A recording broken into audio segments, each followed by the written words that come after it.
Moi, j'ai très bien ce truc, critique pas. Bonjour à toutes et à tous, on se retrouve ce matin en matinale pour commencer une nouvelle semaine passionnante avec vous.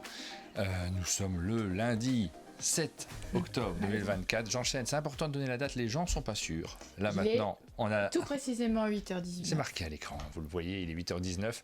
Et nous allons revenir sur le Salon d'Essonne. Vous voyez notre petit programme qui est en dessous de l'écran. J'ai oublié de désactiver les... Hop, on va mettre le bon truc, programme de la semaine.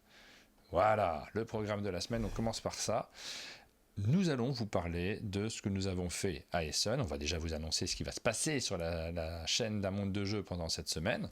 Pas mal de choses.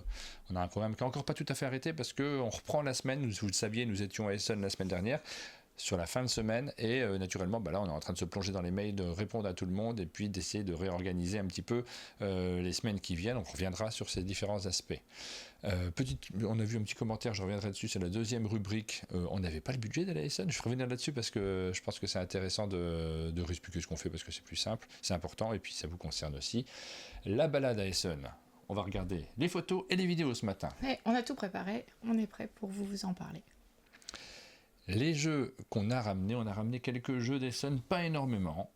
Quelques-uns, on n'a pas encore joué à tout, on vous les montrera très rapidement, on reparlera aussi de notre façon de traiter l'actualité des jeux qui vont sortir dans les semaines qui viennent, parce qu'il y avait plein de choses qu'on aurait aimé ramener mais qu'on n'a pas osé ramener, pour des raisons notamment de langue. On a envie d'avoir les jeux en français, ils vont sortir chez les éditeurs français, et très souvent, je reviendrai dans la rubrique, je suis en train d'annoncer les choses. Très souvent sur les salons d'Essonne, on revenait avec plein de jeux qu'on entassait et auxquels on ne jouait pas nécessairement. J'ai essayé de simplifier aussi notre gestion de ludothèque, parce que le nombre de jeux qu'on a en allemand et en français, ça sert à rien.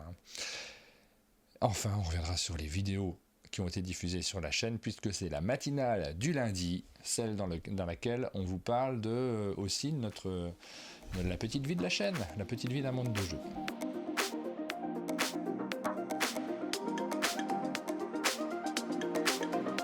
Les lives qui auront lieu cette semaine, vous avez même le petit menu à 100%, c'est dommage qu'on puisse pas enlever ça. Les lives qui auront lieu cette semaine, alors c'est pas tout à fait calé parce que on a encore un truc à caser et que j'ai pas casé là sur la semaine, donc je vais voir comment on s'organise. C'est pas sûr à 100% ce programme tout de suite. Vous suivez de toute façon les matinales, vous verrez bien ce qui s'y passera. En tout cas, ce qui est marqué là est sûr. Est-ce qu'il va se rajouter quelque chose, ça on ne sait pas. Donc peut-être demain qu'il y aura un truc un petit peu différent, on verra comment on s'organise. Demain, normalement, on revient sur les jeux et les bandes dessinées. On va faire un petit menu dans lequel on fait un peu de review. C'est le programme initial. Ensuite, mercredi, nous avons Ludistri. Alors, Ludistri, pas exactement. En fait, je ne savais pas comment l'appeler. J'ai marqué Ludistri, mais c'est Charles Charlec et Christian Rubiela qui seront au chalet pour nous parler de Crack 29, sans doute d'autres jeux qu'ils ont signés. C'est un rendez-vous qui a été pris par Ludistri, puisque c'est un jeu qui est publié par Débac le jeu, et qui est l'éditeur de Ludistri. Mais on va parler que de ce jeu-là, et on sera avec des auteurs. Donc en fait, j'aurais dû l'intituler autrement, mais je ne savais pas comment t'appelles deux auteurs. J'aurais dû marquer matinale Charlec et Christian Rubiela, tout simplement. Jeudi, nous aurons les actus ludiques avec Pénélope et son retour à elle également d'Essonne, puisque ce sera l'occasion de revenir une nouvelle fois sur ce salon, sur ses grandes tendances. Et puis vendredi, Acting Games avec Thibaut Quintins au chalet. On aura l'occasion de revenir sur Album, notamment le jeu qu'il sort en cette fin d'année 2024. Crack 29, ouais, ça a l'air très chouette, mais je n'ai pas encore joué, donc il me tarde aussi d'y jouer, de le découvrir. Il buzz un petit peu, mais le thème est vraiment rigolo aussi. Donc ça, c'est pour le programme de cette semaine en matinale. Mais évidemment, il y aura pas mal de vidéos également sur YouTube, que vous aurez l'occasion de découvrir au fur et à mesure. Je ne vous fais pas les annonces des vidéos sur YouTube, tout simplement parce que c'est un peu pour nous la semaine de reprise après celle mouvementée de la semaine dernière. On n'a pas prévu les vignettes, je ne les ai pas faites encore, donc tout ça, vous le découvrirez en cours de semaine, mais il y a plein de choses qu'on doit vous diffuser cette semaine. Ça, c'est notre programme. On est trop bas ce coup-ci, non? Je sais pas, mais ça donne envie de se tenir droit. Ouais. J'ai dézoomé, j'aurais pas dû dézoomer. Les vidéos YouTube, nous dit Folie Enfantine, j'en ai regardé plusieurs cette semaine et je me suis régalée. Merci de le dire. On reviendra dessus en fin d'émission sur les vidéos YouTube. Pourquoi le menu s'est mis sur les jeux qu'on a achetés? Très bizarre, non? Hop. On revient à la deuxième rubrique, on n'avait pas le budget. Alors pourquoi j'ai appelé comme ça cette rubrique-là ? Parce que nous avons eu un petit commentaire sur Instagram de quelqu'un qui nous a marqué sous la vidéo, sous les photos qu'on a mises d'Essonne. Ah bah finalement il y avait le budget, 3 petits points. Je ne sais pas comment l'interpréter. Je pense que c'est pas un commentaire agréable, mais j'ai toujours un doute dans ces cas-là. Qu'est-ce que ça veut dire ? Et surtout, d'habitude, ce genre de commentaires, parfois on en parle en matinale, mais pas toujours. Parce que c'est pas des gens qui se connectent à notre matinale. Là, en l'occurrence, si, forcément, parce que les questions de budget, on les a abordées pendant les matinales. Alors peut-être pendant la matinale du jeudi, puisqu'il y en a pour beaucoup d'entre vous, quand on vous croise sur les salons, quand ils nous disent « Ah oui, je regarde la matinale le jeudi ». En fait, il n'y en a qu'une, c'est celle du jeudi pour beaucoup, parce que c'est celle qui est diffusée sur notre chaîne principale. Les autres, c'est sur notre chaîne de replay. Et forcément, il y en a qui pensent qu'on n'en fait qu'une par semaine. Et d'autres qui nous parlent du fait de rencontrer des auteurs auxquels ils n'auraient pas forcément accès par le biais de la matinale. Donc il y a quand même les deux volets. Donc voilà, on a eu ce petit commentaire. Finalement, il y avait le budget, 3 petits points, avec ce regard on sent que c'est un peu critique quand même, parce que tout simplement, les semaines précédentes, j'avais évoqué le fait qu'un monde de jeu n'avait pas trop le budget. Donc je me permets de revenir dessus de manière très très rapide. On va pas s'attarder sur cette question-là, mais j'ai l'impression que j'ai pas été très clair en fait dans ma façon d'évoquer ces questions-là, les questions de financement, les questions d'argent, tous ces sujets qui sont pour moi importants, que je partage souvent avec vous parce que j'ai l'impression que vous êtes concernés. Il y en a qui soutiennent d'ailleurs la chaîne via Tipeee, donc il me semble qu'il y a besoin d'avoir aussi des discussions par rapport à comment fonctionne notre entreprise, notre petite entreprise à monde de jeu. Je les évoque souvent avec vous, et la question qui se posait juste avant de partir à Essonne, c'est quand on regarde les comptes, l'entreprise à monde de jeu n'a pas trop le budget de s'offrir. Alors même pas le déplacement ça coûte pas si cher, hein, ça c'est de l'essence, c'est pas compliqué. Et puis, c'est le temps de travail, oui. C'est le temps de travail, en fait, c'est les 2 jours de pause, les 4 jours de pause plus exactement, parce que même si on est resté jeudi, vendredi, on est parti avant, le mercredi était aussi un jour à Essonne, on est revenu le samedi, donc ça représente pas mal de jours en réalité. Ce budget-là, objectivement, quand on regardait les comptes, quand on voyait le travail à faire, on ne l'avait pas. Les dépenses en elles-mêmes, nous on paye pas l'entrée d'Essonne puisqu'on demande un passe-presse, donc on n'a pas de dépenses là-dessus. L'essence on l'a payé sur notre compte perso parce qu'effectivement comme c'est un petit peu tendu au niveau financier sur un monde de jeu, on préfère payer. Les factures des pompes à essence allemandes, c'est pas forcément évident non plus. Ouais, c'est un peu plus cher mais c'est pas très grave. Enfin, toutes ces questions-là. Ah oui, tu disais juste par rapport à la compta. Non, il n'y a pas de problème par rapport à la compta. Donc, c'est pas tellement une question financière, c'est une question d'organisation, une question de déplacement. Effectivement, l'entreprise, un monde de jeu, n'avait pas le budget pour cette année-ci, donc c'est quelque chose qu'on évoque, et pendant un moment, on s'était posé la question de ne pas venir, mais on n'est pas du tout en train de se plaindre. En fait, c'est là-dessus que je voulais vraiment insister, c'est que en lisant ce message, je me suis dit, les gens pensent qu'on se plaint à l'avance. Non, on partage des problématiques qui nous questionnent, on se demande, parce qu'on fait des projets, on se dit est-ce qu'il faut aller à Essonne, est-ce qu'il ne faut pas y aller, est-ce qu'on a les moyens, est-ce qu'on n'a pas les moyens, donc on partage réalité, tout ça avec vous. On le partage avec vous, mais c'est aussi une discussion qu'on entend avec les gens qu'on croise. En fait, ça coûte vraiment très cher. Oui. Qu'on soit un reviewer, qu'on soit un influenceur, qu'on soit une chaîne de presse, qu'on soit même un éditeur, c'est super cher ce type de déplacement. Exactement. Donc on en avait discuté avec Vichy, avec Maxildan, on s'était croisés, puis on avait évoqué cette question d'Essonne, et puis on s'était dit, les deux d'ailleurs, de la même façon, lui, moi Essonne, c'est complètement hors budget, j'ai plein de choses à faire, plein de projets à développer, je n'ai pas besoin finalement d'aller voir les nouveautés. Il m'avait dit ça, on avait évalué le prix, on s'était dit combien ça coûte réellement pour une entreprise, 3-4 000 euros, quelque chose comme ça, je pense, de manque à gagner des fois, hein, c'est juste ça, c'est ça la vie d'une entreprise. C'est du manque à gagner quand on choisit de faire des choses.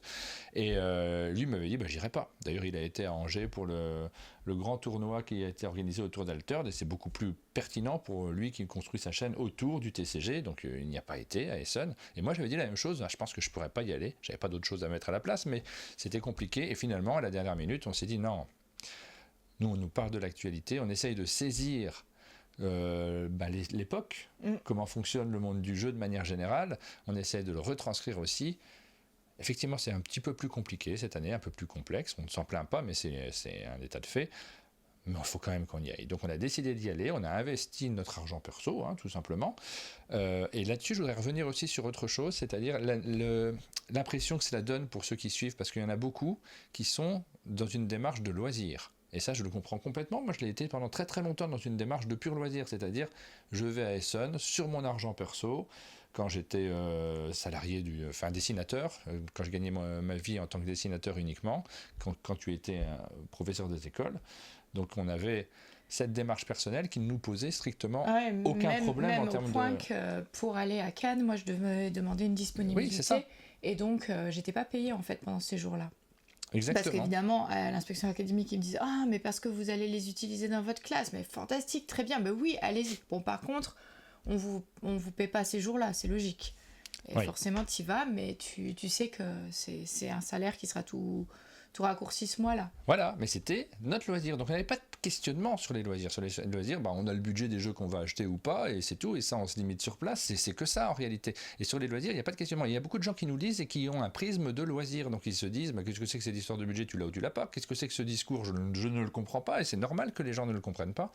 Donc il faut que je fasse très attention quand je parle de ces questions-là, parce que forcément, ça sera compris par tous ceux qui ont un regard entrepreneurial, évidemment, sans aucun problème.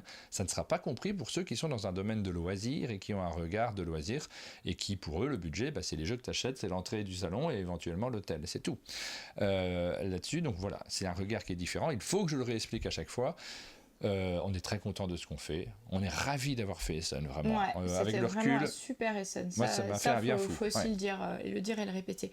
Et pour revenir aux questions qui sont un petit peu plus haut dans le chat, celles qui sont déjà passées depuis un moment et qui nous disent vous avez sans doute fait un salon beaucoup moins actif et en rencontrant forcément moins de gens puisque pas de rendez-vous. En fait, si. En fait, on a rencontré des gens parce qu'à partir du moment où tu dis finalement je viens, tu te retrouves avec des rendez-vous que tu n'avais pas pris tellement à l'avance. Moi, j'ai eu des rendez-vous jeux enfants, on a eu des rendez-vous avec des éditeurs avec qui on travaille ou même des festivals avec qui on travaille. Donc si, c'était vraiment super bien. Du coup, pas cette pression d'avoir à prendre des rendez-vous très tôt à l'avance, mais finalement des rendez-vous qu'on a eu quand même. Alors, je reviens sur vos commentaires très vite. Le ref nous dit « Laisse parler les gens, c'est pas grave, il y a toujours des râleurs. » Mais oui, mais en fait, les râleurs ne me posent pas de problème. C'est juste ne pas avoir été compris qui peut éventuellement me poser problème par vous qui regardez ce matin, la matinale ou plus tard en différé. Le but, c'est que quand on dit quelque chose, si c'est interprété comme si j'étais moi en train de râler sur l'argent, ce qui est vraiment pas le cas, je râle pas du tout. Martin, l'auteur du commentaire, vient de m'envoyer un message en disant que c'était absolument pas une critique. Ouais, voilà. C'est important pour nous d'être très clair et très compréhensible là-dessus. Mon seul but, et c'est pas du tout en train de râler contre personne, mon seul but, c'est d'être compréhensible, c'est d'être compris en tout cas sur ces questions-là qui sont des questions qui sont importantes. Parce que si jamais un jour vous me voyez en train de râler, envoyez-moi un petit message en me disant « Hey Martin, là, t'es dans notre domaine de loisirs, t'es en train de râler, il faut pas râler. » On est tous en train de s'amuser, on a tous une chance qui est incroyable de faire ça, d'arriver à le faire et que ça dure. On prend notre pied la plupart du temps, on partage notre passion de jeu de société, on a de la chance de pouvoir continuer à le faire et d'être soutenu par pas mal de monde. En fait, on est juste ravis.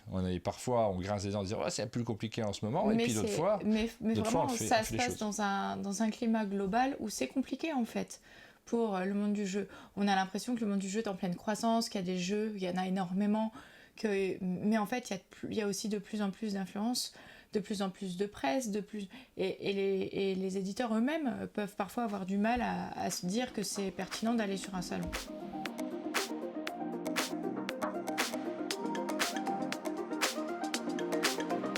On va regarder les photos, on va regarder les vidéos. Moi j'ai fait très peu d'images de vidéos cette fois-ci parce que j'avais plus grand chose à filmer. C'est vrai qu'au bout d'un moment on monte des gens et je pense que les gens ont fait le tour. Tu as fait quelques photos également. Alors, pas mal de choses à partager parce que c'est assez passionnant en réalité ce qu'on voit sur le salon d'Essen par exemple. Tu as fait des photos du stand Fairplay. Fairplay, c'est un magazine allemand. De Fairplay. Ouais. Fairplay, c'est un magazine allemand et il a un site internet en ligne que vous pouvez aller consulter et qui montre comme ça pour chaque salon d'Essen les jeux les plus hypants, ça se dit pas vraiment. Mais ils ont un site internet en ligne qui marche bien parce que moi à chaque fois c'était assez cheap. On peut retrouver les Scout Actions des Essen précédents. Et en fait, c'est un petit principe où quand on est abonné au journal et qu'on va au salon d'Essen, on s'engage à aller jouer au jeu et à donner son avis sur les jeux qu'on recommande le plus aux autres joueurs. Et ça donne un classement qui est affiché pendant le festival et qui ensuite serait publié sur le magazine Fairplay. Alors là, c'était le vendredi. Attention, c'est pas le bon, puisque forcément ça a évolué. Il y a eu le samedi, il y a eu le dimanche, et j'ai été chercher le bon. On va regarder celui-ci plus exactement, mais effectivement, on a la liste des votes. Il y a plusieurs classements qui ont lieu pendant Essen. Il y a celui-là, et il y a celui de Board Game Geek. Et je me suis amusé à mettre les pays en face, parce que c'est passionnant cet aspect-là. Nous avons le classement final des jeux experts Endeavor Deep Sea, qui vient de paraître en français, donc vous y avez accès, donc un jeu nord-américain. Nous avons, alors nord-américain et néo-zélandais je crois, c'est ça, donc anglophone en tout cas. Black Forest qui est arrivé en second, le jeu que j'attendais le plus, je suis reparti sans d'Essen, parce que je l'attends en version française tout simplement, donc il y a quelques années, même l'année dernière, je pense que je serais reparti avec, et là je me calme. Le nombre de jeux l'année dernière, je suis reparti avec Planta Numbo, j'ai pas joué sur le coup, je l'ai reçu en français derrière, aucun sens pour la ludothèque. J'essaie de me calmer là-dessus. De toute façon, on ne peut pas tout traiter au fur et à mesure. Cet été, quand Ludovic Maublanc a trié notre ludothèque, globalement, c'était ça. La plupart du tri était un jeu acheté à Essen et le même dans sa version française. Et clairement, ça fait un doublon qui est inutile dans nos étagères. Black Forest, jeu allemand, Windmill Valley. Alors j'ai marqué plusieurs drapeaux parfois. Pourquoi ? Parce que j'ai essayé de trouver l'éditeur, et c'est dur de savoir quel est l'éditeur concerné, puisque quand on se connecte sur BGG, tu as toujours l'éditeur principal et après tous ceux qui vont traduire le jeu. Donc casse-tête pour savoir des fois quel est l'éditeur concerné. Est-ce je peux juste te couper pour dire que Black Forest, en fait, il va être édité par Super Meeple. Oui. Oui, on devrait l'avoir pas trop tard, mais il va être édité dans bien 2 mois, donc c'est pas tout de suite encore. Windmill Valley, donc là c'est espagnol et si je ne me trompe pas polonais. Seti, c'est tchèque, donc ça sera publié par Yellow en version française. Windmill Valley, il est déjà disponible chez Pixie en version française. Duel pour la Terre du Milieu, qui est déjà disponible en version française, c'est belge évidemment puisque c'est Repopron, mais c'est français pour les auteurs. Civolution, c'est allemand, je suis pas sûr de la maison d'édition, mais puisque je suis pas sûr de quelle maison d'édition a édité Civolution, mais j'ai laissé l'auteur allemand Stefan Feld. Apiari, c'est américain. Beyond the Horizon, c'est américain aussi. Nova Roma, alors là pareil, je suis pas trop sûr, mais j'ai mis américain. Il me semble que l'éditeur est américain aussi, les auteurs le sont. Katmandou, je sais pas quel est l'éditeur d'origine, je pense que c'est qu'une Games, mais dans ce cas-là c'est allemand, puisque l'auteur est également Stefan Feld. J'ai hésité à le prendre celui-ci, la boîte était lourde quand même, donc j'avais un sac à dos. C'était un critère de vieux. Là, c'est vraiment lourd, je ne peux pas le prendre.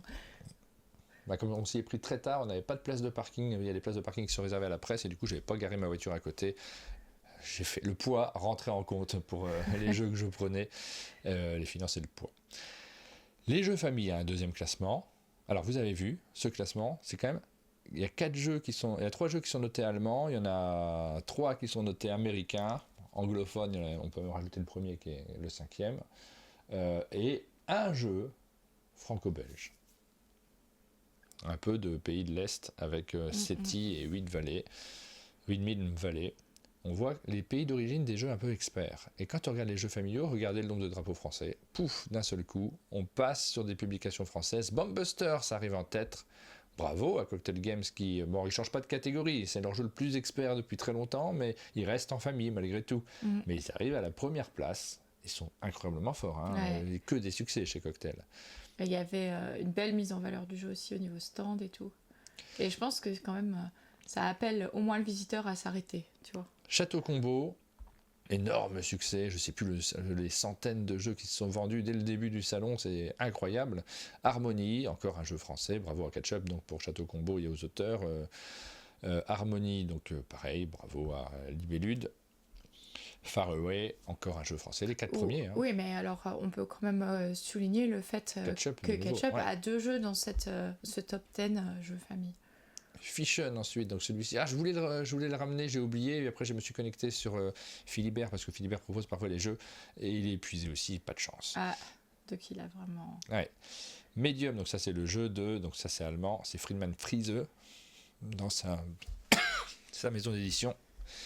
Medium, donc celui-ci tu l'avais remarqué, mais c'est 2019, j'ai vu, c'est bizarre qu'il soit si haut dans le classement comme une nouveauté. Ouais, j'avais vraiment envie de... Mais c'est un jeu de vocabulaire et c'est compliqué un jeu de vocabulaire dans une autre... C'est un jeu avec du vocabulaire et c'est compliqué dans une autre langue. Floref nous dit étonnant ces titres avec des jeux déjà sortis et primés. Alors c'est étonnant pour Medium, notamment pour les autres, c'est des sorties allemandes en réalité. Donc ils n'étaient pas forcément disponibles très longtemps à l'avance, c'est les jeux de cette année. Et pour tous ceux qui sont des joueurs sans doute réguliers, mais qui ne sont pas tout le temps sur tous les salons et partout ailleurs, qui se déplacent pour la première fois à Essonne. Pour eux, c'est les vraies nouveautés de cette année. Ah, bien sûr. Il faut bien se rendre compte que la plupart des gens n'achètent pas les jeux la semaine de leur sortie. Ils peuvent les acheter plus tard. Et heureusement que les jeux peuvent vivre un petit peu plus que la semaine de leur sortie. Once Upon a Draft, c'est pas du tout un jeu français, donc il n'est pas avec le petit logo français, même si vous êtes habitué à l'édition particulière de Gigamic qui est très chouette. D'ailleurs, sur le salon, on a vu sa version originale et en fait, je crois qu'il s'appelle Three Chapters. Three Chapters, donc ça c'est allemand et américain pour l'auteur. Duck and Cover, franco-belge, hein, qui arrive en 8e position. The Gang, qui sera publié par Yellow. Donc on a un petit peu de drapeau allemand quand même, c'est normal, on est en Allemagne, mais on voit la forte tendance, on termine avec Middle Age, forte tendance des jeux français et des auteurs français dans cette catégorie. Et ce que ça m'évoque quand même, c'est que c'est vrai qu'en France on dit que c'est plus tellement possible de faire des jeux à plus de 20-25 euros en se disant qu'on va rapporter de l'argent et que ça va être rentable pour l'entreprise. Dans d'autres pays, on se pose moins la question. Je crois qu'il y a aussi des fortes tendances effectivement de taille de marché, parce que il faut en vendre beaucoup en France. On a l'impression que c'est le but de faire un jeu qui se vend moins de 10 000 exemplaires, c'est un échec. Parfois, on a ce sentiment-là pour certains éditeurs qui nous parlent. Et la question se pose sans doute un petit peu moins dans les pays étrangers. Et on est absent. Il faut se rendre compte des jeux experts, parce que Duel en Terre du Milieu, j'ai du mal à le situer comme un jeu expert. Je le trouve pas très très expert, moi, quand même. Pour le seul qui a un petit drapeau français, on est en train de délaisser ce marché-là. Est-ce que c'est un constat ? Quelle analyse il faut en tirer ? C'est difficile de le dire. Mais clairement, les Français ne sont plus sans doute là-dessus. Quand même un fort critère économique, tu vois, pour les éditeurs. Il y a le critère économique, il y a la taille des entreprises, et puis peut-être la difficulté à localiser à l'étranger, parce que ces jeux experts, il faut absolument qu'ils aient des gros succès mondiaux pour pouvoir être rentables, parce que sur le marché français, évidemment, ça ne suffira pas. Les Français sont plus frileux là-dessus, ils ont moins envie de se lancer là-dedans. Bon, on constate. Après, vous avez le classement de Board Game Geek que je trouve beaucoup moins pertinent, donc je ne vais pas trop m'attarder dessus. Pourquoi je le trouve beaucoup moins pertinent ? Parce que regardez, à chercher... En fait, il y a la localisation aussi des stands par rapport à l'endroit où tu peux voter. Des fois, tu vas voter juste à côté, donc c'est les stands qui sont juste autour. C'est-à-dire que tu retraverses pas tout le salon pour aller mettre ton vote. Ouais, c'est ça. Donc les stands qui sont juste autour profitent aussi de leur proximité avec le stand. Et là, on n'a pas du tout le même classement. Alors, on a SETI qu'on va retrouver sur ce classement aussi. Bombbuster, qui est peut-être le grand gagnant d'Essonne, hein, parce que tu le vois 4e sur ce classement, premier sur celui de Fairplay. Et puis, dans les jeux en commun, Civolution, donc très peu. Et puis les autres, d'un seul coup, tu as tous les jeux norvégiens qui arrivent. Donc, il ne veut peut-être être pas très loin, j'en sais rien. Solfjord, qui a été épuisé dès le jeudi 10h du matin. Donc, je pense que les gens sur le Salon d'Essonne ont très peu eu l'occasion d'y jouer. Donc il se retrouve 2e, tu sais pas comment, tu sais pas pourquoi. Et il y a Duncan qui fait une remarque intéressante qui dit sur le classement BGG, il y a aussi le nombre de parties jouées qui influe et ça avantage les jeux plus courts. Oui, peut-être. Mais je ne les sens pas très courts, hein, les jeux qui sont présents ici. Parce que SETI c'est énorme, Salt Fjord, je suis pas sûr que ce soit si petit que ça. Galileo Galilei, je l'avais pas vu ailleurs. Il se retrouve 3e. Gardlin, c'est encore un jeu norvégien. Civolution, donc c'est un très très très long jeu. Là, on est sur des heures et des heures de partie. Spectacular, encore un jeu norvégien. Arx Intent to Kill, qui m'a tiré bien là pour le graphique. Le graphisme de ce jeu, je ne sais pas trop s'il est bien ou pas, mais celui-ci, j'aurais eu envie de le découvrir davantage. Et puis AI 100% Human, qui est très bien classé également. Bon, c'est chouette ça. Alors, les deux jeux d'Explorate étaient très bien classés dans le classement du Geek Buzz de Board Game Geek. Et on ne le voyait pas dans les autres classements. Donc, je demande à Explorate s'ils analysent cette raison-là. C'est surprenant en fait, hein, de ces différences-là. Je me demande s'il y a faut les prendre avec évidemment beaucoup de mesures, dans la mesure où c'est des classements qui sont faits à chaud. À la question de Nicodinette, est-ce que Galileo Galilei va être localisé en France ? Moi perso, j'ai pas l'info. Non, puis c'est un jeu qui graphiquement est en dessous des autres, j'ai l'impression, donc je ne sais pas, j'aurais des doutes là-dessus. Bon, j'ai pas lu tous les commentaires hein, pendant cette petite présentation des classements, mais c'est rigolo. Alors, est-ce qu'on a évoqué le syndrome sold out ? Effectivement, on en a déjà parlé très rapidement, mais il y a pas mal de jeux qui sont sold out assez rapidement. C'est pour ça, d'ailleurs, qu'il y a des précommandes chez les éditeurs. Ils proposent aux gens de précommander. Moi, j'en ai pas fait un seul avant de partir à Essonne, pour justement essayer d'anticiper le nombre de jeux qu'ils doivent amener. Malgré tout, très souvent, ils sont sold out et c'est bien vu pour eux dans la mesure où ils arrivent à se débarrasser des jeux. Je pense pas que ça soit calculé. Le but pour un éditeur, c'est de vendre le plus de jeux possible. Ils cherchent pas à être sold out le jeudi, ça n'a même pas de sens, mais il faut en fonction du stock qu'ils peuvent amener et de leur anticipation de ce que les gens vont acheter. Des fois, il y a des surprises, c'est ce qui arrive. Mais ouais, c'est compliqué pour nous, visiteurs, on a du mal parfois à avoir les jeux que l'on souhaite. Et là-dessus aussi, on peut se demander si ça vaut le coup d'aller à Essen pour avoir les jeux, puisqu'il y en a pas mal qu'on ne va pas récupérer si on n'a pas des. Il y a si aussi on n'a pas certaines tout fois une réservé. régulation de c'est sold out aujourd'hui, on en remet demain, Oui. mais le nombre est limité pour chaque jour. Ça, c'est aussi une façon de faire. Pour répondre à Vigmy, je ne pense pas que ça soit un critère de com. Je pense que ce serait juste stupide, ou alors très en marge, pour des éditeurs de dire je vais à Essen et je vais pas en vendre trop pour faire du sold out et que les gens en parlent. Qui va en parler? Très peu de monde en réalité, quelques-uns, nous, quelques autres en disant bah celui-ci a été sold out très vite, mais c'est pas ça qui va déclencher une attente sur le long terme. Non, alors deux raisons, soit ça a été mal géré, soit ils n'ont pas pu amener davantage de jeux, c'est surtout ça je pense. Geekline nous dit sur le jeu expert, très peu de précommandes cette année, fallait courir. En fait, les éditeurs ne savaient pas si les jeux allaient arriver à temps pour certains. Ouais, je crois que c'est ça, hein, vraiment. Voilà. Puis bon, moi, je l'ai fait, hein, les Essen dans lesquels j'essaie de récupérer tous les jeux qui sont en tête des classements. Je l'ai fait pendant très longtemps, et avec le recul, parce que maintenant on a quelques années de recul, j'en tire pas une satisfaction. On est dans la satisfaction et le plaisir personnel. Il faut analyser son propre plaisir. J'en tire pas suffisamment de plaisir pour me forcer à essayer de le faire, parce que derrière, si je joue pas à tous les jeux dans la foulée, ça sert à rien, ils vont ressortir juste derrière. Comme on peut pas le faire, ça me limite. Donc quelques photos, si tu me dis, hein, si tu veux que je m'arrête sur l'une d'entre elles. Ben oui, c'est des photos des allées en fait. Par exemple, je vois Spotlight, c'est un jeu qui en fait a été localisé par Loki. On reçoit Loki la semaine prochaine, donc vous allez pouvoir, ça s'appelle les éclair-tout, je crois de mémoire chez Loki. Vous allez pouvoir voir ce jeu, mais il m'intrigue parce que la mécanique est différente pour les enfants. C'est quelque chose qu'on a déjà vu dans des albums jeunesse, le fait de chercher avec une petite loupe en mettant la loupe sous. On va le voir en vidéo, je l'ai mis dans la vidéo du jour. Sous une feuille rhodoïde imprimée. Mais c'était encore pas le cas en jeu de société, c'est quelque chose qu'on a déjà vu dans les albums jeunesse.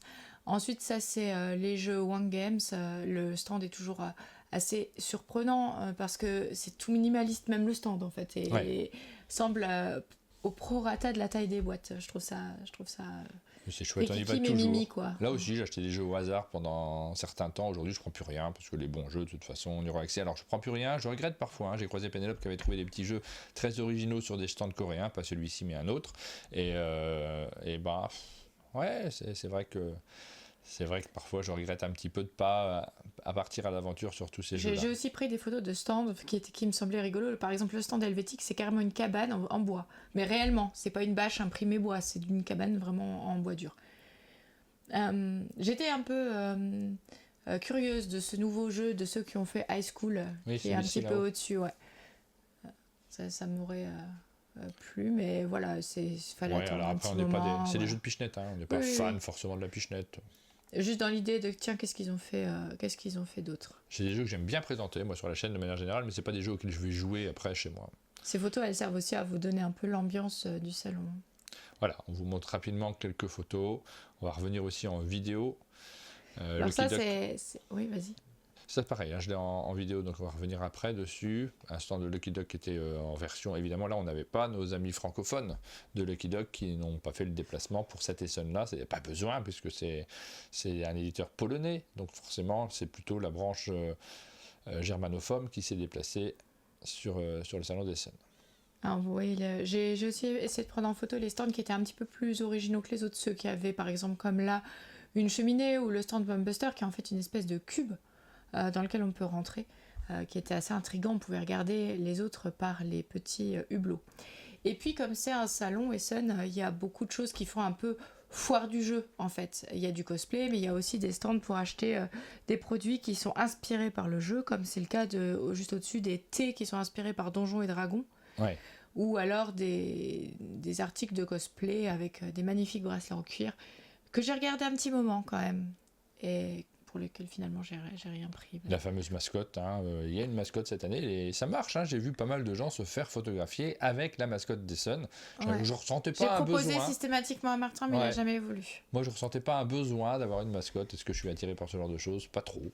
Ah, ça, j'ai acheté ça. Ça, c'est les jeux qu'on a ramenés. On va Ouais. montrer ici, c'est pas la peine de le montrer en photo. Les photos, vous y avez accès sur le site si jamais vous voulez vous revoir ce qu'on a. C'est vrai que les photos, en fait, ça complète bien. Je pense qu'on a bien fonctionné là-dessus. Il faudra qu'on reproduise ça. C'est-à-dire, on vous met les photos sur le site. C'est même pas forcément nécessaire de les commenter en vidéo, et puis on fait aussi des prises de vidéo que cette fois-ci, on peut commenter ensemble. J'ai l'impression que ça marche bien. Alors, on va essayer de mettre la petite vidéo que j'ai faite, et puis on va s'en servir pour regarder, pour compléter ce que tu as montré en photo. Alors ça, c'est par exemple, c'est quelque chose qui m'interpelle. Vous aviez énormément de stands qui réinterprètent la forme du meeple. Voilà, de meeple. Et vous trouvez ça beau, le meeple? Parce que moi, j'ai pas envie. Je suis passionné par le jeu de société, évidemment. Il y a plein de choses qui m'intéressent dans le jeu de société, dans la création, dans tout ce que ça apporte pour nous joueurs. Mais j'ai pas besoin de mettre du meeple partout. Je trouve même pas ça très beau comme forme. Je trouve ça un peu Enfin, ça me passionne pas spécialement. Mais ça marche, hein, donc c'est un avis perso. Visiblement, il y a beaucoup de monde pour qui afficher un meeple quelque part, c'est un signe d'appartenance. Moi, personnellement, j'ai toujours envie de m'acheter des dés, par contre. Ah oui, les dés, oui, plus, ouais. Ouais, parce que c'est un objet qui a une fonction en lui-même. Ça, c'est perso, hein, on juge absolument pas ça. Je vois qu'il y en a certains qui disent j'adore les meeples, je préfère les pièces de puzzle. Oui, j'adore les meeples, bah voilà, hein, c'est chacun son goût. Moi, je suis plus sensible au sablier aussi. J'aime bien la forme du sablier. Avec Miroslav, je n'aime pas trop la forme, mais je pense que c'est symbolique. Bien sûr, oui, oui. Mais voilà, quand je l'ai recroisé une millième fois, ou quand on le voit dans les noms d'entreprises, il y a beaucoup de meeple machin, meeple truc. Et à chaque fois, je me dis, mais en fait, c'est pas beau un meeple, mais bon, perso. Hein. C'est complètement perso, il n'y a aucun jugement à avoir là-dessus. Bon, ici je vous montre, ici c'était les stands de francophones qui étaient un petit peu tous ensemble, et de la foule, quelques images de foule, c'est important de vous les montrer aussi pour saisir l'ambiance de ce salon énorme, incroyablement énorme, avec un nombre de personnes qui nous rassure aussi, parce qu'on se dit il y a de la surproduction, mais il y a aussi une surproduction de joueurs, visiblement en ce moment. Le nombre de gens qui sont sur ce salon, je ne sais pas quel est leur panier moyen, mais au niveau du tiroir caisse, ça doit représenter quelque chose d'impressionnant, Essonne. On en a parlé et vous voyez, il y a énormément de monde, et pourtant le vendredi, on a eu l'impression qu'il y avait moins de monde que le jeudi. Ah, le jeudi, c'était quelque chose. Hein. Ouais. Et le jeudi, moi j'aime bien parce qu'il y a moins de monde d'habitude, mais alors là, cette fois-ci, le petit stand On Game avec, j'ai pas compris ce que c'était ces petites boîtes. Je pense que c'est pour poser du matériel. Des petites boîtes qui étaient proposées. Je pense que c'est des trucs qui enferment ta boîte des coques de boîte dans une coque qui permet de ne pas l'abîmer quand tu la transportes. Ah, vraiment? J'ai vraiment eu cette impression, moi. Mais ok. c'est une espèce de coque, comme une coque d'AirPod, en fait. Ouais. Des AirPods de boîte, des coques de boîte, j'avais jamais vu ça. Peut-être c'est ça. Ça me surprend, hein. C'est pour ça que je mets un peut-être, mais je veux bien te croire. J'ai cru comprendre ça, en tout cas. J'en vois absolument pas l'intérêt. Voilà, donc pour le salon, le stand avec des pins également, le stand Oink Games. J'ai fait un peu moins de vidéos sur cette deuxième journée, puisque finalement, bon, on n'a pas fait d'interview sur place, on n'a pas fait ce genre de choses, c'était juste pour capter l'ambiance, et l'ambiance, bon, on l'a comprise au bout d'un certain temps. Vous voyez des adaptations autour du monde du jeu dans plein de domaines différents. Ici, c'est des boissons, ce sont des boissons, et tu l'as dit, il y a également des thés, donjons et dragons que j'ai filmé juste après également. À l'été, moi, ça m'a fait un peu rêver parce qu'ils ont gardé, c'est ce stand l'été. Ils ont gardé des liens avec Donjons et Dragons, donc en fonction des lieux, en fonction des personnages, t'as des thés qui sont thématisés. C'est chouette, en fait, je trouve. Ici, on continue à regarder ce qu'on trouve en dehors du jeu de société, parce qu'il y a pas mal d'autres choses également. On a acheté 2-3 trucs en dehors, nous, pour les enfants notamment. Ils aiment bien quand on part sur un festival comme ça, malgré le fait qu'ils avancent en âge, qu'on leur ramène une bricole. Il y a toujours ce petit côté-là. Qu'est-ce que tu nous as ramené, Essonne? C'est important quand même. On n'a pas ramené de petites voitures, mais il y en avait aussi. Les petites voitures en Lego, hein, là. T'as vu cette collection de Lego voitures de course? Ouais. Est-ce que ça nous attire? Moi non, mais... Alors ce que vous voyez là tout de suite, ça m'attire pas spécialement, mais par regardez, contre c'est drôle, quoi. Bud Spencer et Terence Hill, pas très très bien dessinés, devant un champ de blé, on ne sait pas pourquoi. C'est un champ de blé, ouais. On ne sait pas pourquoi, donc c'était vendu, je ne sais plus, j'arrive pas à lire le prix d'ici, mais et après, un truc si genre vous aimez les 90 €. chats, il y avait une revisite de plein de grands films comme The Big Lebowski, Ça c'est rigolo. Les Dents de la Mer, Le Parrain, ce genre de films, qui a été revisité. Et tu peux l'avoir là, en version tirée à part, le Bud Spencer. Et... Ouais, Martin, je te l'ai acheté, je te l'osais pas te le dire, mais tu l'auras à Noël. Mais alors vraiment, qu'est-ce que c'est moche. Mais ça, c'est un cadeau indispensable, là, clairement. Voilà, plein de jeux.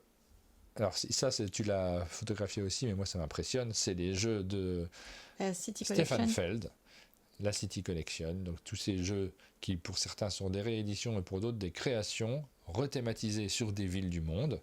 Et là, la liste, je l'avais déjà vu l'année dernière où il y avait une dizaine de jeux qui étaient annoncés. Cette année, 21 jeux sont annoncés dans cette collection-là. On se demande, mais qu'est-ce que ça va être les autres? Parce qu'il y en a déjà pas mal qui sont sortis, mais regardez, on en est au 8, c'est ça? Le 8e Katmandou qui était proposé, le 9e qui était présenté en avant-première, mais vous avez également Osaka, Pisa, Berlin, Hong Kong, Urbino qui est prévu le 21e jeu. Tu en as parlé de celui-ci, hein, qui sera localisé par Loki. Oui, c'est les éclair-touches de mémoire chez Loki. Et voilà, le principe, vous le voyez, avec une démonstratrice au top. Vous le voyez, vous allez mener une enquête et vous mettez une loupe sous un rhodoïde transparent qui a été imprimé. Et le blanc de la loupe vous permet de voir ressortir les détails de la feuille. C'est vrai que David a raison, hein. Terence Hill et Bud Spencer, pour mettre dans les toilettes, ça aurait été très chouette. Ça, c'est un petit packaging original qu'on a vu également très rapidement. J'aime bien, moi, ça. Quand tu vois des boîtes avec un packaging auquel tu ne t'attends pas spécialement, ça me plaît souvent. Une lampe torche, pas une loupe, oui, c'est vrai. Une lampe torche, évidemment. Vous êtes très, très bavard ce matin. Merci beaucoup à tous ceux qui commentent. Désolé si je ne réagis pas au quart de tour sur chacun de vos commentaires, mais merci de nous accompagner sur cette matinale. Je pense que c'est pour mettre le matos de la boîte, la prendre en vacances sans l'abîmer. Oui, je pense. Duncan confirme aussi.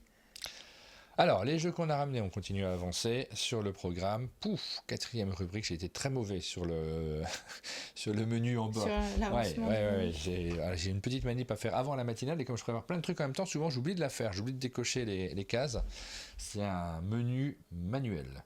Alors, on n'a pas ramené forcément grand-chose, on l'a dit. Question de budget, évidemment, mais question aussi de choix, puisque sur pas mal de ces jeux-là, on va avoir les versions françaises qui vont sortir juste derrière et ça m'embête d'entasser des boîtes. Le chalet déborde, il faut faire attention aussi à ce qu'on ramène. Donc on s'est un peu calmé là-dessus. Pardon. On s'est un petit peu calmé là-dessus, mais on en a ramené quelques-uns quand même. On reviendra dessus demain, je pense, plus particulièrement. J'ai ramené Spectacular, par exemple. En fait, on a fait notre choix aussi en fonction des auteurs. C'était vraiment un critère. Ouais. On s'est dit, c'est des auteurs qu'on aime bien. Et du matériel un petit peu aussi. Et oui, la mécanique. Par exemple... On était deux, donc on s'était dit, si on peut y jouer le soir, ça peut être pas mal. Donc on a ramené des jeux pas trop lourds non plus sur le salon. On n'a pas ramené de gros jeux quasiment. Aussi parce qu'ils vont être adaptés, les meilleurs vont être adaptés en français, on le sait déjà, on est informé, on sait que Seti va sortir chez Yellow, on sait que Black Forest sera chez Super Meeple. On connaît les éditeurs qui vont faire des versions françaises, donc là ce coup-ci je les ai pas pris. Est-ce que c'est un bon choix? Pas forcément, hein, parce que pouvoir les traiter directement, c'est aussi quelque chose qui nous permet de vous guider là-dessus. Nous, on ne l'a pas fait. Je pense que ça aurait pu valoir le coup de le faire. Il y a un autre truc qui rentre en compte aussi, c'est que j'ai croisé Pénélope. Pénélope, elle a une démarche qui est beaucoup plus efficace que la mienne. Quand elle va chez les différents éditeurs, elle n'hésite pas à dire bonjour, je fais une chaîne, je fais ces contenus-là, regardez, voici mes contenus. Donc elle explique ce qu'elle fait et souvent les éditeurs lui laissent les boîtes. Donc bravo à elle, cette démarche-là, elle est utile, elle est précieuse aussi pour ceux qui suivent sa chaîne parce qu'ils vont pouvoir découvrir pas mal de jeux en avant-première. Moi, je ne sais pas trop bien le faire et j'assume. Je sais que ça m'est un peu pénible, moi, de démarcher systématiquement tous les éditeurs. Vous connaissez mon niveau d'anglais qui n'est pas extraordinaire non plus, donc c'est vraiment une démarche qui est pénible. Je pense qu'elle a raison de le faire, mais j'évite de trop le faire et du coup, il faut que je paye tout. Et clairement, pour des jeux que je vais avoir en double, ça ne vaut pas vraiment le coup. Donc j'ai fait le choix de ne pas le faire. Ce n'est pas le bon choix, mais les jeux qu'on a ramenés, c'est ceux qu'on a achetés. Et puis on a ramené par exemple Happy Home, qui est un jeu de Matthew Dunstan et de Brett Gilbert, et qui est un jeu dans lequel vous allez agencer les pièces de votre... Pardon, je recommence. C'est un jeu dans lequel vous allez agencer les meubles dans certaines pièces de votre maison. C'est un jeu de Pentamino. Donc voilà, on vous les montre très rapidement ce matin. On s'attardera dessus un tout petit peu après. Ouais, on y a déjà joué. C'est pas mon gros coup de cœur pour l'instant. Moi, j'ai bien aimé. C'est vrai. Pas au point de dire c'est un coup de cœur, mais j'ai vraiment trouvé ça plaisant. Duncan dit tu as toujours eu du mal à demander. Bah oui, parce que moi je pars du principe. Après, je me flagelle pas là-dessus. Hein, c'est pas grave. Je pars du principe que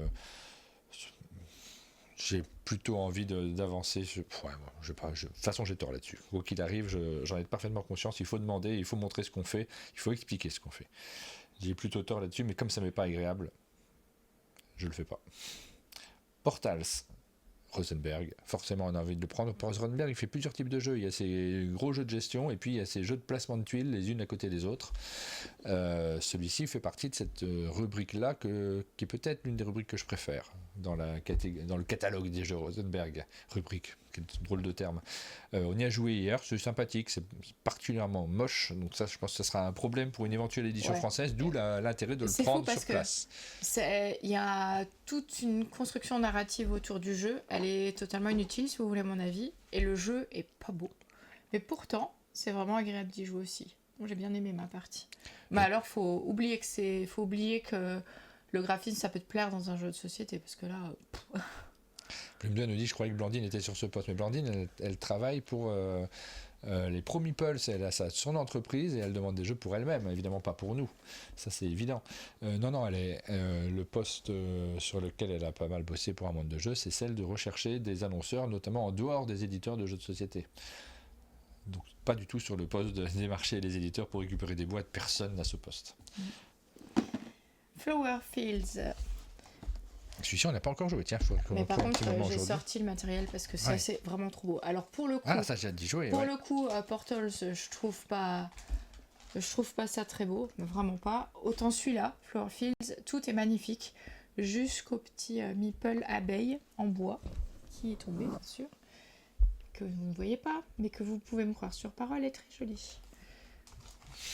Brenda qui nous propose des phrases pour aller démarcher des jeux. Alors j'insiste tout de suite parce qu'il faut que je fasse gaffe à ce que je dis. Maintenant j'essaie d'être très attentif à ce que je raconte.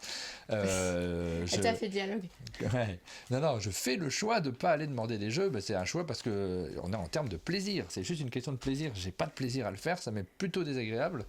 Donc j'ai pas envie de le faire, mais c'est valable aussi sur les éditeurs français. Mais en fait c'est comme si quand tu... tout avoir ou pouvoir tout demander, ça...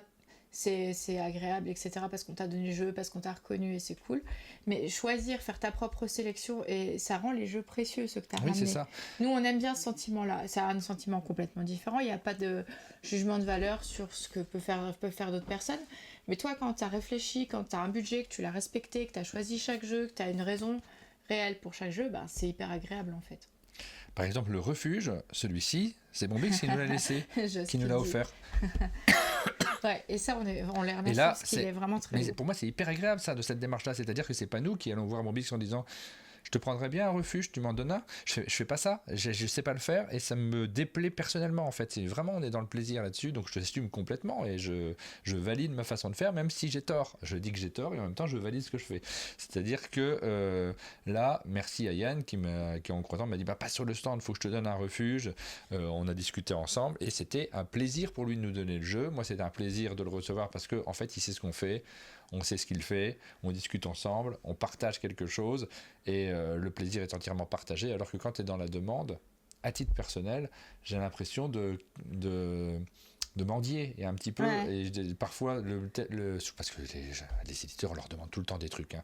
Donc des fois, ils te regardent en levant un sourcil, en disant c'est qui ce guignol. Et puis, alors, quand je cite Pénélope, elle le fait très bien parce qu'elle arrive à convaincre et à montrer tout l'intérêt de cette démarche. Parce que Pénélope, elle fait partie de l'Asdor. Elle a sa chaîne, elle a notre chaîne sur laquelle elle fait de l'actu.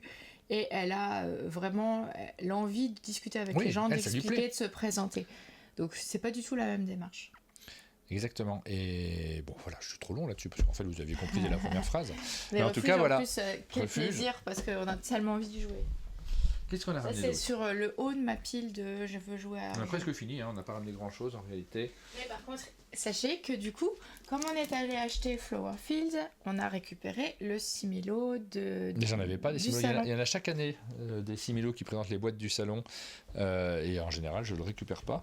Mais là, ce coup-ci, on l'a. Fondation de Métropolis, petite histoire sur ce jeu, c'est Johan Levé qui est venu au chalet avec une énorme boîte de Fondation of Rome, je ne sais plus combien elle a été vendue, peut-être 150 € à l'origine sur Kickstarter. C'est un jeu dans lequel, un simple jeu de pose de tuiles pour construire sa ville de Rome, dans laquelle les tuiles sont remplacées par des figurines en volume. Donc le jeu vaut une fortune sur Kickstarter à l'époque. Il y a eu plusieurs éditions. La dernière, elle est montée à 250 € pour un simple jeu, un petit jeu de pose de tuiles d'Emerson Matsuuchi. Et en fait, le jeu est vachement bien, mais on n'a pas besoin d'avoir tout cet équipement. La boîte est gigantesque du coup. Mais c'est comme quand tu t'achètes une édition collector d'un livre que t'aimes bien, tu vois. Ouais, non, mais c'est ça. En fait, C'est ça le plaisir en fait. j'ai regretté honnêtement de ne pas avoir fait le premier financement participatif, celui qui n'était pas trop cher, comme j'ai regretté de ne pas avoir fait celui de Small World à l'époque, un très vieux financement participatif où tu avais une boîte en bois, donc un truc de luxe incroyable que tu as envie d'avoir dans une collection. Mais les prix sont tellement absurdes pour un jeu de société, si tu réfléchis bien, que je l'avais pas fait à l'époque, mais quand tu vois le matos terminé, ouais, pour ce jeu-là, il y a peut-être une place dans une ludothèque. Là, ils ont édité une version Metropolis du jeu. C'est toujours Emerson Matsuuchi. C'est un prix tout à fait correct. Je crois que c'était 35-40 €, je me souviens plus. Je me souviens plus en fait du prix. Mais rien à voir avec la grosse boîte parce qu'il n'y a pas toutes les figurines en plastique à l'intérieur. On va faire la ville de Metropolis. J'avais beaucoup aimé le premier en fait. Et très très bien ce jeu, donc j'étais content de le rajouter à ma ludothèque. Et je pense pas qu'il y aura de version française, donc c'était le moment de le prendre. Oh, Et je vous montre celui-là parce que celui-là, j'ai vu l'affiche de loin et rien qu'à l'affiche, j'étais déjà conquise par les illustrations. On s'est approché, on a vu le nom de l'auteur et on a dit hop, ça c'est direct. C'est-à-dire que nous on l'avait déjà vu plusieurs fois avec Pénélope parce qu'on avait beaucoup parlé en matinale de ce jeu-là, mais il y a Paolo Mori dans le casting de ce jeu, Ole Stensen également, et ça s'appelle Alte Dawn of Civilization. C'est peut-être qu'il y aura une version française sur celui-ci, mais j'ai pas eu l'info encore. Il est très beau. On avait envie de l'avoir. Voilà. Est-ce qu'on a fait le tour? Non. Il en reste un dernier. Absurde celui-ci. Il va sortir en version française. On l'a pris quand même. Là, chez un Trafin en français, nous dit Jocelyn de Paladis. Ah bah, bonne pioche parce qu'il est magnifique. Hop. Intarsia. Alors pourquoi on a pris celui-là? Là, c'est complètement con. T'en fais complètement con. C'est vrai, c'est complètement puisque con, le on est jeu content. sort en version française chez Matago. Il s'appelle Café de Fleurs. Alors, pourquoi? Parce que je trouve la couve beaucoup plus belle dans la version allemande. Donc j'ai préféré prendre la version allemande du jeu. Il n'y a pas de texte sur le matériel. Et j'ai envie d'avoir cette belle couve de Lucas Sigmund. Et le matériel est fou. Là, c'est tout filmé. Donc voilà, vous voyez pas, mais on vous montrera ça demain. C'est vraiment super beau. Et oui, quand on est con, on est con. Voilà, là, moi je suis sensible. En plus, Lucas Sigmund, c'est un illustrateur que moi j'aime bien. Et j'entends beaucoup de personnes dire oh là là, j'aime pas du tout ces vieillots. Bah ouais, mais j'aime bien. Ça se discute pas, des fois, les goûts, les couleurs, tout ça. Donc voilà, je l'ai pris en version anglaise. Ça n'a pas trop de sens, mais c'est de la collection, c'est du jeu de société, c'est du plaisir. C'est le plaisir qui prévaut, quoi qu'il arrive. Voilà pour notre loot d'Essen, comme on le dit. C'est-à-dire, vous le voyez, pas forcément grand chose par rapport à... C'est déjà pas mal, hein, en soi. Mais après, les jeux qui sont posés, c'est des jeux oui, après, c'est des trucs qu'on a reçus, donc ça n'a rien à voir avec Essen. Quelques-uns.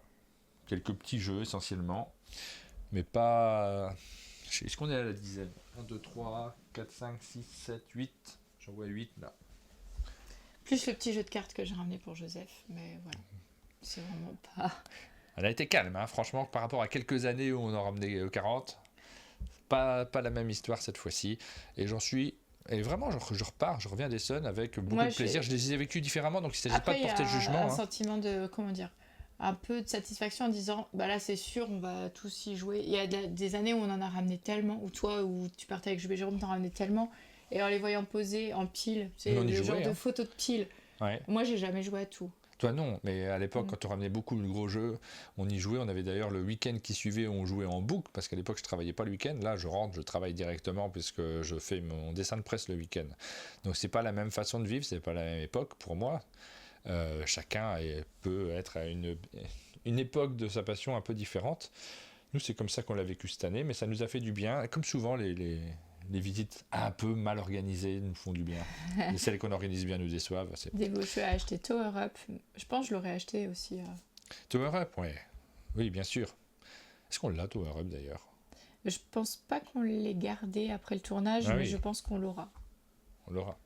J'ai ramené des bandes dessinées aussi. On a fait une halte à Strasbourg sur le trajet. J'ai ramené quelques bandes dessinées. Je reviendrai dessus. Ça m'a fait super plaisir parce que le soir, différemment d'autres.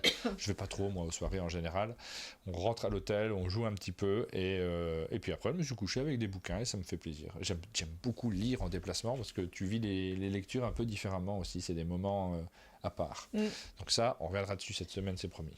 Et je sais pas si vous avez vu dans les photos, mais on a aussi fait une petite incursion au magasin d'à côté. On l'a dévalisé en gâteau de Noël allemand, qui en plus pour certains sont sans gluten, donc c'était un peu le bonheur. Ça nous a permis de... Ouais, c'est tout au-dessus, les gâteaux. Ça nous a fait bien plaisir de ramener ça aussi. Tu veux que je montre les gâteaux, c'est ça? Bon, pas spécialement, ils sont sur le site, mais... Pour ceux qui veulent voir les gâteaux, hop, je vous montre les gâteaux. C'est pas ça. Hop, attends, il faut que je coupe la vidéo du coup. Et pouf, des gâteaux. Voilà. Aline a été très contente d'aller au magasin très bio. contente. On a été 2 fois du coup. Moi, j'ai vraiment, c'était son stand préféré. J'ai une grand-mère alsacienne qui faisait pas beaucoup de pâtisserie, mais à l'époque de Noël, ma mère et ma grand-mère faisaient des gâteaux alsaciens. Et il y a un petit côté Madeleine de Proust à sentir cette odeur dans le magasin de cannelle, d'orange et de chocolat. On va se terminer là-dessus. On va juste regarder les vidéos qui ont été diffusées sur la chaîne pendant cette semaine. Il y en a eu quelques-unes, on n'a pas insisté tellement dessus, donc c'est le moment de vous en parler également. Nous avons eu la vidéo d'Arctic qui a été diffusée vendredi, jour de la sortie du jeu, petit jeu de cartes, une vidéo chouette qu'on a tournée avec l'illustratrice et l'auteur, puisque c'est Cédric Lefebvre, l'auteur, c'est Christine Alcouf, l'illustratrice. Vous allez pouvoir découvrir le jeu, apprendre à y jouer et regarder notre partie directement sur la chaîne. Merci à, je crois que c'est Floref qui nous a dit qu'elle avait regardé les vidéos cette semaine. Merci, ou Julien Enfantine, je ne sais plus. Je ne vais pas remonter les commentaires. En tout cas, voilà. Je pense qu'on est utile là-dessus, que vous aurez une bonne idée de ce jeu. Il est disponible maintenant, vous pouvez l'acheter directement derrière, regardez la vidéo, et si vous aimez le jeu, achetez-le. Ensuite, nous avons Rédac Chef, que l'on a diffusé la semaine dernière également, partie à 4 avec Blandine et Adrien. Chouette partie. J'en ai profité pour sortir un exemplaire du Monde. Si on a l'occasion de mettre en avant la presse, on est content également. Once Upon a Draft, qu'on avait tourné également au chalet, donc avec Ariane et Aurélia. J'ai du mal à dire leurs 2 noms d'affilée parce que comme ça, je sais pas pourquoi, ça commence par des A, je suis un peu perdu. Et Aline, donc 3A dans cette vidéo. Très chouette partie également, on a beaucoup de plaisir à tourner cette vidéo au chalet et à vous la présenter sur la chaîne. Elle marche bien en plus, ces vidéos-là en ce moment. On a fait des très jolies stats ces derniers temps sur la chaîne internet pour du jeu de société. On est toujours content de voir que ça fonctionne. Et on a fait des très jolies stats également sur la chaîne de replay. J'ai pas mis les vignettes des vidéos qu'on a diffusées en replay, mais sur la chaîne de replay, mais forcément il y a toutes celles des Sun et vous avez été assez nombreux à les regarder, sachant qu'on fait peu de pub et qu'elle n'est pas encore bien installée cette chaîne. Dernière vidéo sur notre chaîne principale, on a rediffusé le live que vous avez vu en matinale il y a 10 jours. 4 jeux de société Yellow auxquels nous avons joué en live, donc c'est pas les mêmes conditions que les autres vidéos, mais je l'ai quand même mis sur la chaîne principale. The Gang, Loose, 3 secondes ou plus, et King of Tokyo Duel, ça vous donnera une bonne idée de comment fonctionnent ces jeux, ça vous créera très probablement des envies, parce que ce sont des bons jeux, les 4. Il y a une question qui dit, j'ai pas trouvé la review de Lucky Duck avec Guillaume, elle est sur la chaîne secondaire. Ouais. Qui s'appelle le replay d'un monde de jeu. Voilà, je vais vous montrer ça, parce que du coup je l'ai pas préparé. Et parce que je lis ça dans le chat que Folie Enfantine elle a regardé Mysterium, la vidéo de Mysterium. Moi j'adore ce jeu et donc c'est toujours un plaisir de faire une partie de Mysterium. D'ailleurs à Essen, c'est le poster Board Game Geek que j'ai ramené pour mettre au chalet. Il est juste posé là sur la chaise. Je l'ai déjà montré, je l'ai montré en matinale la dernière fois, mais voilà, juste... Le replay d'un monde de jeu, c'est une chaîne secondaire qu'on met, qui profite moins de l'algorithme YouTube dans la mesure où elle est un peu moins connue, mais le nombre d'abonnés augmente sur cette chaîne-ci. Voici les dernières vidéos qui ont été diffusées sur la chaîne. Vous avez effectivement les matinales que nous avons faites à Essen, la vidéo sur l'actualité de Lucky Duck Games avec Guillaume qui est présente également. Et vous voyez le nombre de vues, c'est pour une chaîne quand même qui n'est pas centrale, c'est pas mal du tout là, c'est plus de 5000 vues. Ici, j'arrive pas à lire d'ici, mais c'est pas mal de vues également pour des vidéos qui sont juste destinées à être stockées sur notre site internet. Si vous n'êtes pas abonné à cette chaîne, vous pouvez le faire. Après, vous ne noyez pas dans vos nombres d'annonces parce que vous allez recevoir plein de messages de toutes les vidéos qui paraissent. Il y en a une par jour sur cette chaîne-là également. Il y en a pratiquement une par jour sur la chaîne principale. Ça fait beaucoup de choses, c'est à vous de trier. Là, ce sont essentiellement les lives. Donc ce que vous regardez si vous êtes sur Twitch, c'est ce que vous regardez là maintenant. Vous n'avez pas forcément besoin de revoir une deuxième fois ces vidéos-là. Par contre, ce à quoi ça sert surtout, c'est quand on se connecte sur le site internet, toutes les vidéos qu'on diffuse sur le site internet, comme ça, vous y avez accès. Sur n'importe quel jour sur lequel on clique, vous avez la vidéo qui est au début, ça nous sert à ça, à pouvoir les stocker à cet endroit-là. C'est le but de cette chaîne-là, c'est de stocker les vidéos qu'on met sur le site internet. Donc il suffit de se connecter une fois par jour, la bonne démarche évidemment, pour regarder ce qu'on a fait sur un monde de jeu. Aline, on arrive à la fin de cette vidéo ? Bah oui, tu veux que je valide ça ? Ben, oui, je suis assez d'accord, on arrive sur la fin de cette vidéo. On a un petit programme, on va faire du montage aujourd'hui, on est assez content. Alors le programme des semaines qui viennent est riche et en même temps on n'a pas de visite, on a peu de sorties de prévues dans les quelques semaines, les mois qui viennent, même jusque Cannes, donc on va pouvoir se concentrer. Nous on ne va visiter rien, parce que des visites on en reçoit. Des visites on en a, mais on va pouvoir se concentrer sur le développement d'un monde de jeu et ça fait vraiment plaisir. Ça fait un petit moment qu'on est toujours un peu sur le départ, parce qu'entre les salons, l'événement à Valmeinier, les vacances aussi, ça, c'est aussi des départs, ça. Il y a pas mal de choses qui nous bousculent parfois sur le développement, et là on se dit, waouh, on a une longue période dans laquelle on va pouvoir développer nos contenus, préparer nos vidéos, faire du rangement aussi. On a tellement besoin de faire du rangement dans plein d'endroits différents de notre ordinateur et des salles de tournage. Dans celle-ci notamment, on n'a pas fait de rangement cet été dans celle-ci et je pense qu'il y en aurait bien besoin. Ça va pas être si long ici. Il y a plein de très chouettes projets qui s'avancent. Et puis maintenant, il faut préparer Cannes. Alors, il faut préparer Cannes. Donc, très très chouette projet pour nous, c'est Cannes 2025. On a plein de choses à préparer. On ne vous en parle pas tout de suite, mais on a quelques idées derrière la tête. Autre très chouette projet, là c'est plus à titre personnel, c'est le calendrier de l'Avent Philibert qui commencera le 1er décembre. Je commence déjà à travailler dessus. Et puis autre très très chouette projet qui arrive, c'est la sortie de Behind en ce qui me concerne, puisque j'ai illustré une partie de ce jeu-là. Et pour Cannes 2025, de avant-après, ça c'est des projets sur lesquels je vais me concentrer. Et ça me fait super plaisir parce que il va se passer plein de choses, il va y avoir des annonces, il va y avoir des grands événements, il va y avoir du vivre ensemble que l'on va partager avec vous. On a un bon programme pour les mois. Moi je vais rajouter, et puis voilà, parce qu'avec les petits testeurs, on a accompagné ce jeu, et j'ai écrit aussi une page dans le livret de règles, qui est un accompagnement pédagogique à l'école et à la maison du jeu. Donc c'est le jeu, et puis voilà, qui va sortir chez Spaceco, et qui est un jeu de Théo Élodie Rivière et Maxime Rambourg. Roner qui nous dit j'adore le calendrier de l'Avent Philibert. Ben écoute, il va être chouette, je pense, cette année. J'en suis très très content de ce calendrier de l'Avent et je suis plus avancé que d'habitude. D'habitude, à ce moment-là de l'année, j'ai rien fait, j'ai même pas l'idée. Là, au moins, j'ai l'idée et j'ai quelques projets. En plus, non seulement il a l'idée, mais en plus, il est tout chaud bouillonnant là. Ouais, j'ai envie de faire plein de trucs. Ben, on a parlé des tirés à part de Essen, de Board Game Geek, en tout cas, on en a acheté un à Essen.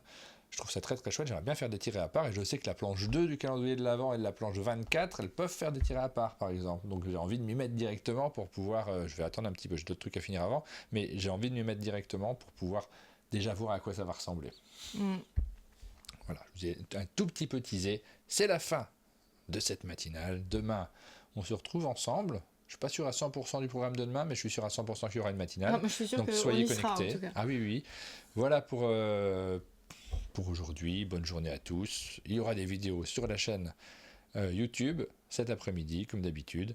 Et puis d'ici là, passez tous une très bonne journée. Ciao.